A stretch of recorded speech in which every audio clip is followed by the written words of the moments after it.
Pertama, menurut saya hampir sama pandangan dengan Pak Yaakob Utama ya. Mereka ini bukan karyawan, mereka ini adalah partner saya dalam bekerja. Kami bersama-sama bekerja, kami bersama-sama susah, dan kami juga harus bersama-sama senang. Sehingga sejak tahun yang lalu saya sudah menabung sedikit demi sedikit, sehingga kami bisa berangkat ke Thailand pada tanggal 18 sampai dengan tanggal 22 untuk merayakan 35 tahun kantor pengacara Erwin Siregar. Dan menurut saya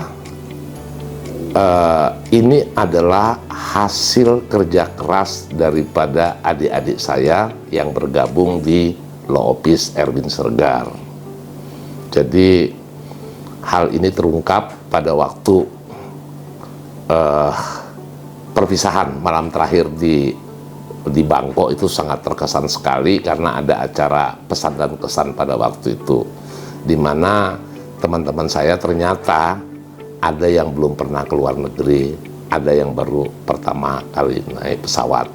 Nah, di antara 16 orang itu bukan hanya staf pengacara, tapi termasuk juga office boy dan 2 anak magang. Itu kita berangkat bersama. Itulah yang membuat kita berangkat. Iya, di malam terakhir itu dari 16 orang itu ada 5 dari kita staff ya, itu yang menangis seperti apa yang saya katakan tadi. Mereka ada yang belum pernah naik pesawat, ada yang belum pernah ke luar negeri, dan mereka berterima kasih sekali sama saya dan mendoakan saya supaya saya tetap sehat, dan kalau bisa nanti tahun depan kita bikin acara yang sama lagi. Tapi apapun itu saya katakan kepada mereka, bukan Pak Erwin yang hebat, tapi kalian yang hebat, karena pekerjaan-pekerjaan yang dilakukan tanpa mereka saya juga tidak bisa melakukan apa-apa. Jadi ini adalah merupakan kerja tim. Kenapa pilihannya Thailand? Pertama, terbang ke Thailand itu cuma 4 jam. Dibandingkan kalau kita misalnya ke Eropa, biayanya terlalu tinggi kalau ke Eropa. Tapi Thailand oke lah, nggak terlalu mahal biayanya. Kemudian yang berkesan adalah pada waktu kita makan bersama pagi, siang, malam, dan kita menuju tempat-tempat wisata yang tidak kita dapatkan di Pulau Bali tercinta ini. Ada di sana. Dan satu lagi, teman-teman saya itu belanja itu murah-murah di sana itu. Ya, kalau misalnya satu kaos lah ya di Indonesia itu harganya misalnya 300.000, di sana bisa dapat kita beli dengan harga 100.000. Kemudian selama di bus kita nyanyi-nyanyi. Biasanya kantor pengacara itu akan pecah ketika tidak ada saling percaya antara yang satu dengan partnernya. Dan biasanya itu masalah rezeki, biasanya itu masalah uang. Sehingga banyak sekali kantor pengacara di Indonesia yang bubar hanya gara-gara itu. Nah, di sini perlu adanya suatu kiat, yaitu saling percaya antara satu dengan partnernya. Tidak membohongin partnernya. Nah, kalau itu terjadi, kalau sudah ditanam dari awal, ini maka kantor pengacara itu akan tetap survive. Dan terima kasih, saya bekerja sebagai pengacara sudah 40 tahun dan membentuk kantor pengacara 35 tahun dengan partner saya, dan sampai sekarang masih tetap eksis. Mengenai klien, boleh saya katakan itu 60% orang asing dan 40% orang Indonesia. Dan sistem kantor kita adalah untuk orang-orang yang mampu, itu kita tarik ongkos pengacara, sementara orang-orang yang tidak mampu seperti para korban PHK yang gajinya di bawah UMR atau UMR, itu biasanya kita bela secara pro deo. Dan sampai saat ini masih tetap berlaku. Ya, pertama tentu dari prinsip ya. Kita tidak boleh memberikan janji-janji di dalam hal membela suatu perkara. Yang kedua, kita harus berusaha semaksimal mungkin untuk menyelesaikan persoalan mereka dengan baik. Persoalan menang atau kalah, kita ini bukan penentu. Yang menentukan adalah hakim di pengadilan. Nah, kalau kita berperkara, tentu resikonya ada menang, ada kalah, dan ada win-win solution. Nah, saya sebagai seorang lawyer tentunya berusaha untuk memediasi, mencari jalan keluar, sehingga ada istilah di kita yang hidup sampai dengan saat ini, ketika engkau berperkara, yang menang jadi abu, yang kalah jadi arang.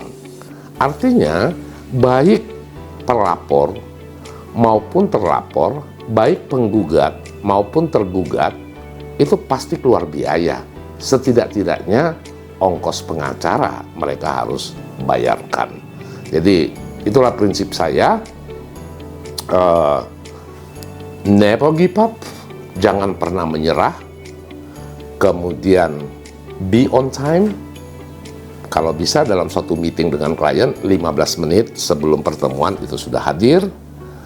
Do the best for your client.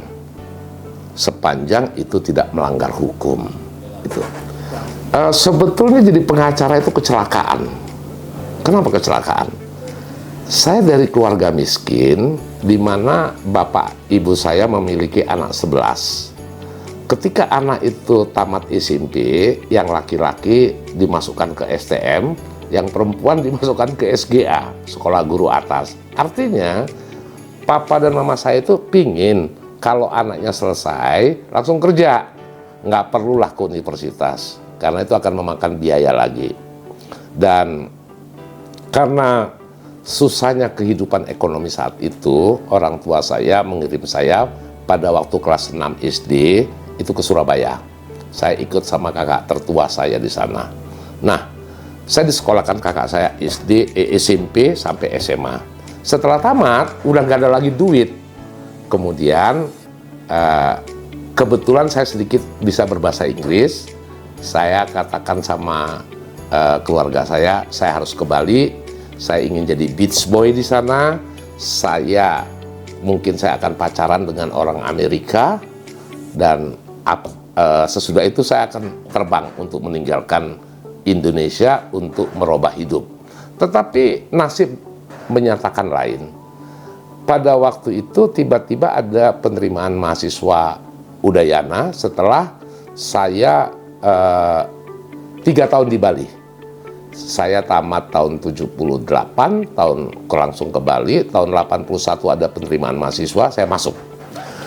Nah, saya pikir waktu itu dengan penghasilan sebagai beach boy itu bisa, tapi ternyata beda.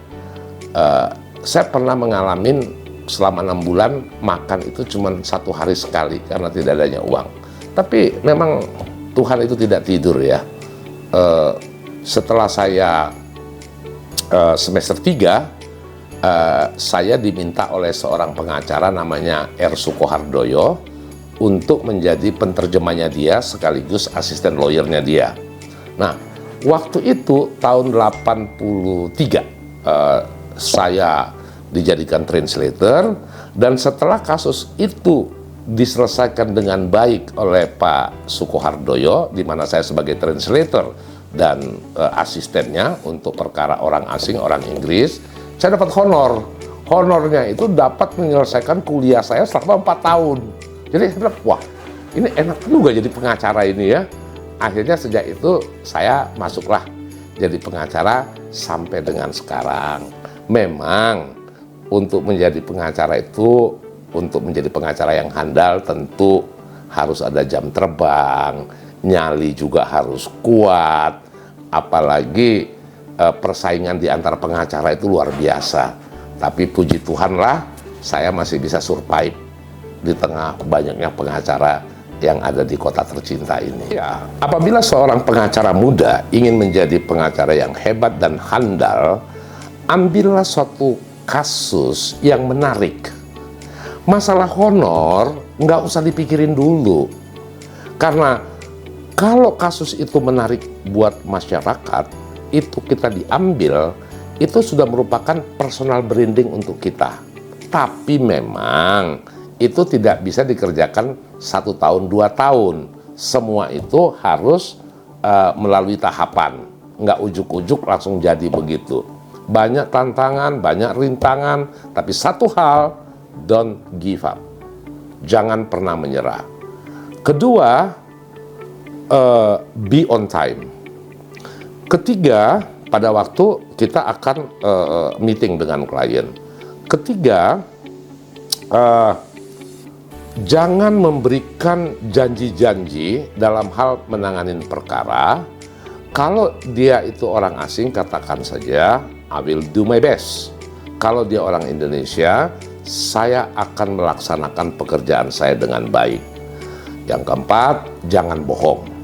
Itu nggak boleh. Yang kelima, tentu saja kita harus minta sama yang di atas agar selalu memberikan perlindungan terhadap kita. Karena memang sebagai seorang pengacara, apalagi zaman sekarang ini, kadang-kadang satu kaki kiri di penjara, kaki kanannya ada di sorga. Jadi kita harus hati-hati. Janganlah kayak mie instan ya, bikin air panas, aduk langsung makan. Jadi enggak, semuanya perlu waktu, semuanya perlu jam terbang, semuanya perlu nyali, karena tantangan begitu banyak di dunia pengacara. Sebetulnya cita-cita saya ini masih ada satu yang belum saya gapai. Artinya Tuhan sudah memberikan anugerah, Tuhan sudah memberikan berkat, Tuhan sudah memberikan anak-anak yang baik-baik terhadap saya. Saya punya 3 putra, satu sudah menyelesaikan pendidikannya dan sekarang sudah jadi pengacara, Rian Siregar. Yang kedua sudah menjadi jaksa penuntut umum, Kenan Abraham Siregar.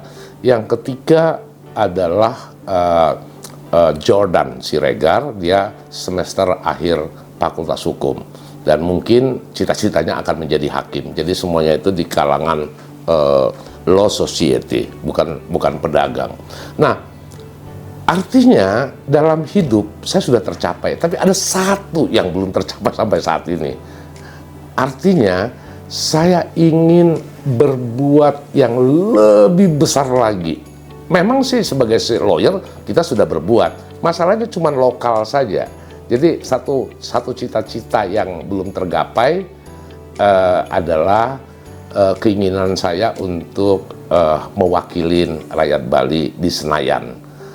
Kalau itu tercapai, maka prinsip untuk memberikan kesejahteraan bagi Indonesia dan sebagai ngayah saya kepada Bali ini. Itu mungkin yang terakhir. Habis itu mungkin saya pensiun.